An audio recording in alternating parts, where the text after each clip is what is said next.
ಮನೆಯವರು ರೇಷನ್ ಕಾರ್ಡ್ನ ಕೈಯಲ್ಲಿ ಇಟ್ಕೊಂಡು ಅಕ್ಕಿ ತರಕ್ಕೆ ಹೋಗೋಣ ಬಾ ಅಂತ ಕರೀತಾ ಇದ್ದಾರೆ ಅಂತ ತಿಳ್ಕೊಂಡ್ರ?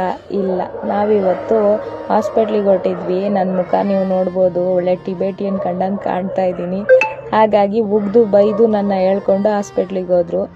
ಅಲ್ಲಿ ತುಂಬ ತಲೆ ಸುತ್ತಾ ಇದೆ, ವಾಮಿಟಿಂಗ್ ಬರ್ತಾ ಇದೆ ಅಂತೆಲ್ಲ ಹೇಳಿದ್ದಕ್ಕೆ BP ಮತ್ತು ಶುಗರ್ ಚೆಕ್ ಮಾಡಿ ಡಾಕ್ಟ್ರು ಈಗ ಬಂದಂಗೆ ಬೈದರು. ಇದೇನು ಇಷ್ಟಿದೆ ಅಂಥೇಳಿ. ಲೆಕ್ಕದಲ್ಲಿ ನಾನು ಸ್ವೀಟೆಲ್ಲ ಅಷ್ಟು ತಿನ್ನಲ್ಲ, ಬಟ್ ಯಾಕೆ ಬಂತು ಅಂತ ಗೊತ್ತಿಲ್ಲ.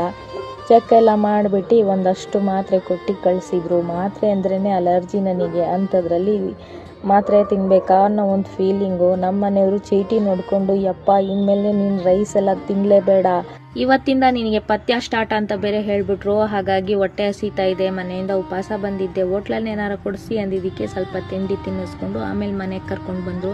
ಆಮೇಲೆ ಟ್ಯಾಬ್ಲೆಟ್ ಎಲ್ಲ ಕರೆಕ್ಟ್ ಟೈಮಿಗೆ ಯಾವಾಗ ತೊಗೋಬೇಕು ಅಂತ ಹೇಳಿ, ಆಮೇಲೆ ನಿನ್ನ ಆರೋಗ್ಯನ ನೀನೇ ನೋಡ್ಕೋಬೇಕು, ನೀನೇ ಚೆನ್ನಾಗಿಲ್ಲ ಅಂದರೆ ನಮ್ಮನ್ನು ನೀನೇನು ನೋಡ್ಕೊಳ್ತೀಯ ನೀನು ಅಂತ ಒಂದು 4 ಬೈದ್ಬಿಟ್ಟು ಲಾಸ್ಟಿಗೆ ಅವರೇ ಕೂತ್ಕೊಂಡು ಟೆನ್ಷನಲ್ಲಿ ಯೋಚನೆ ಮಾಡ್ಕೊಂಡು ಕೂತಿದ್ದಾರೆ.